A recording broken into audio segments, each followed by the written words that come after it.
Les Clippers ont donc perdu Paul George, mais ont gagné Nicolas Batum. Enfin, regagné, puisque c'est le retour de Nico Batum.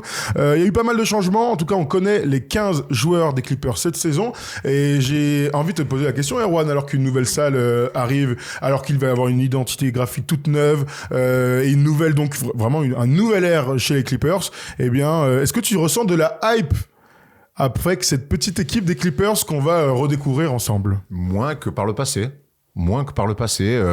La perte de Paul George pour moi n'a pas été comblée. Russell Westbrook donc a pris sa player option mais va partir. Alors ils vont gagner de la profondeur. Il y a quand même des joueurs qui vont avoir un nouveau statut. Je pense à Terrence Mann et c'est largement mérité. L'arrivée de Derrick Jones Jr. on en parlait dans une autre vidéo. Bah c'est bien mais c'est pas quand même lui qui va changer le panorama de cette équipe des Clippers. Hein. Il va allez on peut dire qu'il remplace numériquement en tout cas dans le 5 Paul George. Voilà, après, tu gardes Zubac, Kawhi est toujours là avec toutes les incertitudes et les certitudes qu'on peut avoir sur le fait que ça soit un bête de joueur quand il est en pleine bourre. James Harden, finalement, l'année dernière, la greffe est très bonne, mais quand on regarde la jungle que va être la conférence Ouest, aujourd'hui, cette équipe-là, j'ai envie de les voir je les vois dans la deuxième partie, dans la deuxième partie des 8 de la conférence Ouest. En fait, pour être plus simple, je les vois pas avoir l'avantage du terrain en playoff l'année prochaine. Ça me va plutôt. On va reprendre ce petit graphique, s'il te plaît, remets-moi le roster. Je vais le redire à haute voix. On se projette sur un 5 majeur. James Harden, Terrence Mann, Derrick Jones Jr., donc qui vient d'arriver des Mavs, Kawhi Leonard et Ivica Zubac. Ok. Russell Westbrook est toujours en effectif avec son contrat de 4 millions. On peut imaginer qu'il va partir d'ici quelques jours. Kevin Porter Jr., Chris Dunn arrive. On va en parler un petit peu de ces mecs-là. Josh Primo, Bones Island, Norman Powell, Amir Coffey, Nico Batum, donc PJ Tucker, Brown, Mo Bamba arrive, Kai Jones aussi. On s'arrête vite fait sur Nico Batum qui a fait le choix de retourner chez lui à Los Angeles. On sait que depuis plusieurs années, il s'est régalé là-bas. Il a été transféré l'année dernière en cours de saison à la surprise générale, disons-le, chez les Sixers. Il revient pour un contrat de 9,6 millions de dollars sur 2 ans.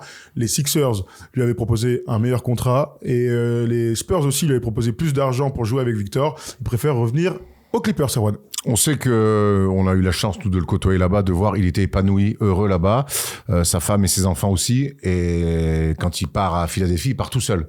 Donc il a laissé femme et enfants du côté de Los Angeles. Donc c'est l'une des raisons aussi pour lesquelles il a, j'imagine, choisi les Clippers. Et puis ensuite il y a une vraie amitié commune entre Nicolas Batum et les Clippers, et notamment Tyronn Lue et les bureaux des Clippers. On sait que on sait que Tyronn Lue l'apprécie énormément, qu'ils ont continué à échanger pendant la saison, et que quelque part l'année dernière ils ont dû le lâcher parce qu'ils n'avaient pas le choix. Ils avaient vraiment pas le choix. Les Sixers ont dit non, vous mettez Nico dans le package, et ils ont pas eu le choix. Donc ils l'ont mis, mais finalement, avec le recul, on se dit qu'il est parti que 6 mois.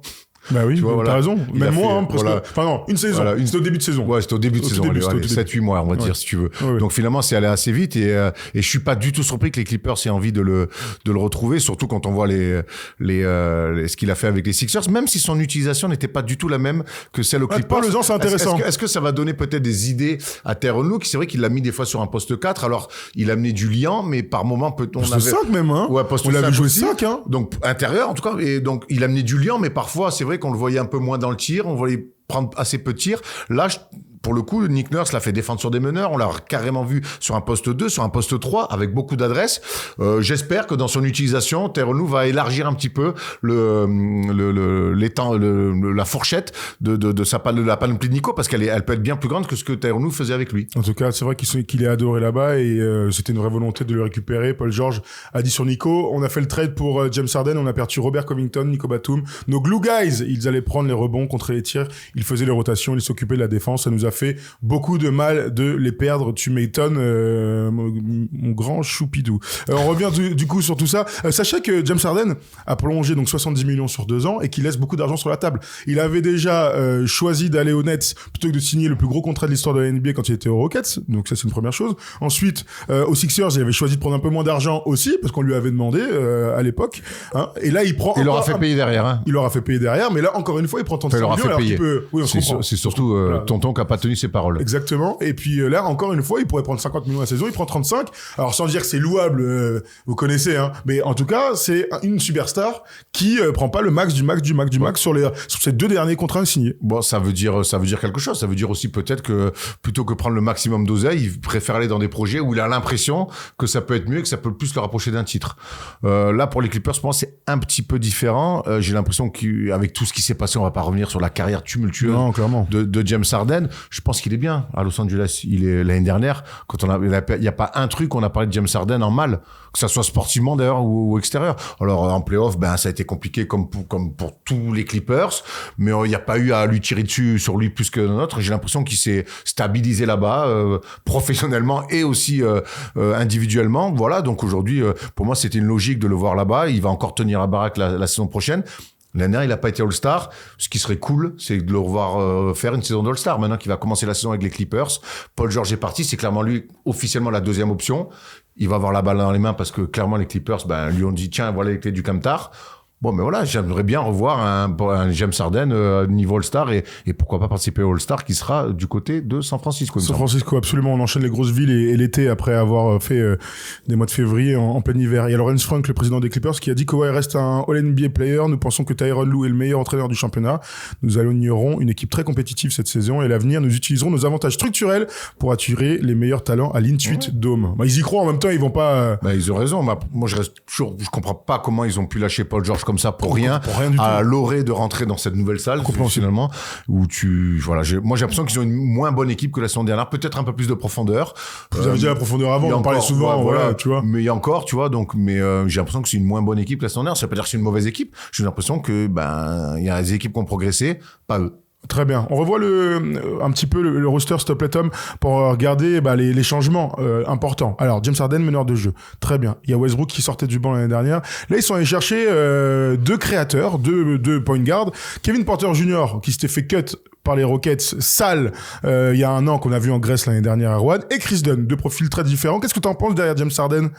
C'est intéressant d'avoir un autre gaucher créateur foufou et d'avoir Chris Dunn lui aussi qui au Jazz franchement est bon mais sans plus. Chris Dunn, c'est un très bon backup valeur sûre. Voilà, il y aura pas de très haut mais il y aura pas de très bas. Voilà, bon défenseur, fort défenseur même, fait tourner la boutique et les bons soirs capable de mettre 15 18 points si ça lui sourit.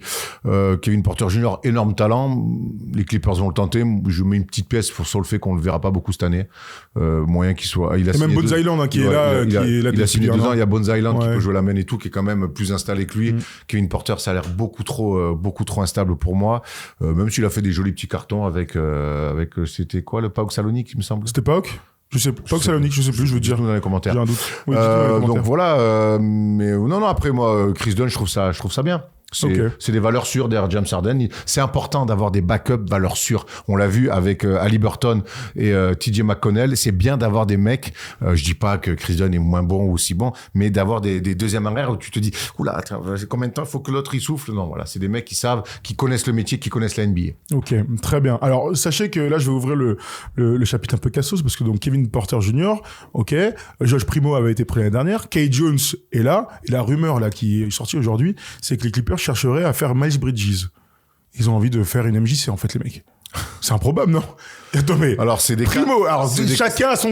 C'est des cas, bien sûr. Chaque fois c'est des cas différents. Mais c'est des joueurs qui à un moment donné ne sont pas retrouvés sur le terrain par leur comportement, tel qu'il soit, le comportement de couple, hein, où l'autre il a mis la tête au cœur à sa femme, ce qui est un scandale.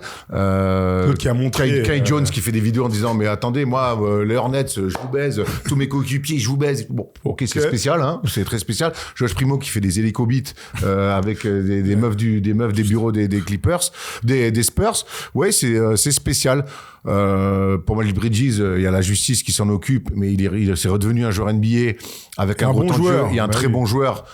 Et j'ai l'impression, bon, écoute, c'est compliqué de parler de ces choses-là. C'est juste étonnant de voir qu'ils réfléchissent à le prendre, alors qu'ils ont déjà pris, enfin, tu vois ce que je veux dire, c'est, bon, écoute, ils ont sûrement des certitudes. Ce qui est sûr, c'est que par rapport à Kevin Porter Jr. aussi, il avait tapé sa meuf. Par rapport à Bridges, ce qui est sûr, c'est que, pour moi, pour l'instant, ils ont pas, au niveau de talent, remplacé, Paul George.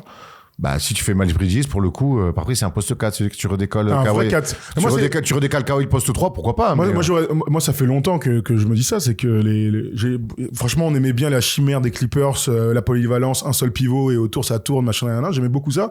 Mais j'ai toujours trouvé qu'il leur manquait un vrai poste 4. Tu l'as toujours dit. Toi, t'aurais aimé Kevin Love, par exemple. Ouais, voilà. Un poste 4 qui joue 4, qui prend des rebonds, qui soit au large, qui laisse. Mais un poste 4, vraiment, avec le physique du poste 4, ils ont fait le choix et ça n'a clairement pas marché d'aller jouer comme ça.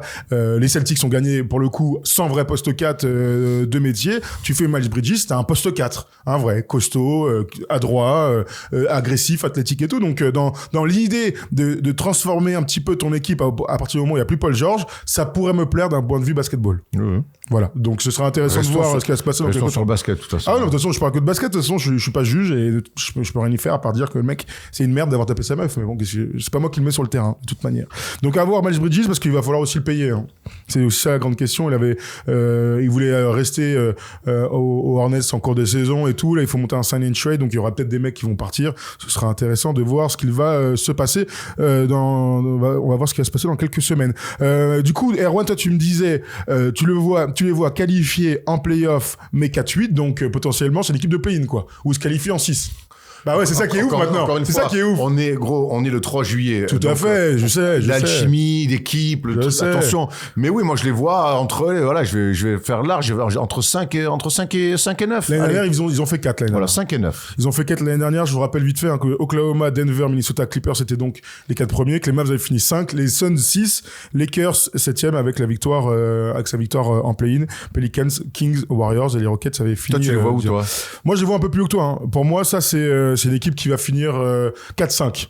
Un peu comme cette année. Tu vois, 3-4-5. C'est une équipe archi... Ouais. C'est une équipe à beaucoup d'expérience, super coach. Bien sûr, ça dépend de l'état de santé de Kawhi, mais je pense toujours aux mecs quand ils vont jouer. S'il arrive à jouer, pour moi, c'est une équipe qui fait 3-4-5. Hein. Dans l'état actuel, hein. Ouais, si demain ça s'arrête. Hein. L'expérience, James Harden va avoir beaucoup de ballons. Il y a beaucoup de soldats autour d'eux. On n'a pas parlé de Norman Powell qui pourrait être une bonne monnaie d'échange pour le coup s'ils veulent changer. Pour moi, c'est une grosse équipe de la conférence Ouest. Quand je vois Denver qui s'est affaibli de ouf, je vois Oklahoma qui a augmenté, Minnesota qui va rester toujours aussi fort. Memphis qui va redevenir une équipe sérieuse. Phoenix, j'ai rien à dire sur eux pour l'instant. Écoute, moi je les vois à 3-4-5. Tu vois, les Lakers je les vois en dessous, les Pelicans je les vois en dessous. Bon, écoute, on verra dans quelques temps. On va pas parler de Mo Bamba du coup parce que Daniel Theis est sur le marché des transferts, que Plumlee est parti aux Suns. Mo Bamba sera donc le backup de Zubac. Mo Bamba, il passe partout, il joue jamais. Il est toujours backup. Enfin, backup jamais. Dans le meilleur des cas. Hein. Oui, c'est vrai que parfois il est 3. Philadelphie, t'es pas backup. Ouais, hein. T'es poste 3. Non, mais enfin. Troisième pivot. Donc, Bamba, il passe partout. Chaque année, il change. Ouais. Jamais, il fait 3 matchs corrects d'affilée. C'est clair. Il joue pas. Bon, écoute, on verra. Et c'est le moment aussi de parler d'Ivica Zubac, qui a détruit hier soir, la Slovénie, dans le premier match du TQO. TQO, il est à suivre aussi.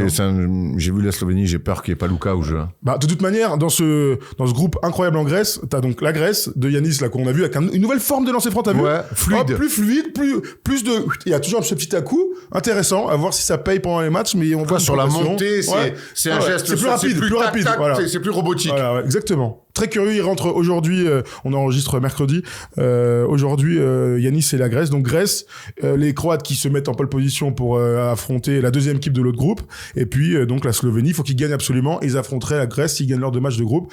TQO exceptionnel, il y a qu'une seule équipe qui passe. Les Bahamas aussi ont tapé la Finlande hier, avec Eric Gordon, avec DeAndre Ayton et avec Buddy Hield. Bon, voilà, on verra, ça se passe, c'est en Espagne, ils affronteront aussi l'Espagne si ils gagnent. Voilà pour les Clippers. Vous nous dites dans les commentaires où est-ce que vous voyez cette équipe dans la saison régulière. L'Italie qui bat un record de 61 points d'écart, on n'avait jamais vu ça dans Quelle Italie? J'ai pas vu ça. L'Italie, ils ont gagné de 61 points. Qui? Je sais pas, ils ont pas marqué. Parce que tous, des fois, ils font des trucs, ils mettent pas les infos. TQO, attends. Oui, bien sûr. 61 points d'écart. On se retrouve dimanche pour l'interview de Vincent Poirier qu'on a faite avant sa blessure, bien sûr. Attends, je regarde ça m'intéresse. Pardon? Le Liban. Contre le Liban. Ok, très bien. Voilà. Contre le Liban, l'Italie a tout arraché. Voilà pour les Clippers. 61, c'est... Donc, on a vu les Françaises face à la Finlande gagner de 80. 61 en pro, c'est énorme. Hein. En équipe nationale, en plus. Ouais, c'est vilain. Hein. Terrible. Bon, voilà pour cette petite vidéo, les amis. On se retrouve demain pour un petit fourre-tout. On a plein de news à vous annoncer. On va faire toutes les signatures déjà faites. Typiquement, DeRozan qui est en partance pour les Lakers, mais qui n'est pas fait. On n'en parle pas. On parle du reste. 5 ans après. 5 ans après, tout à fait.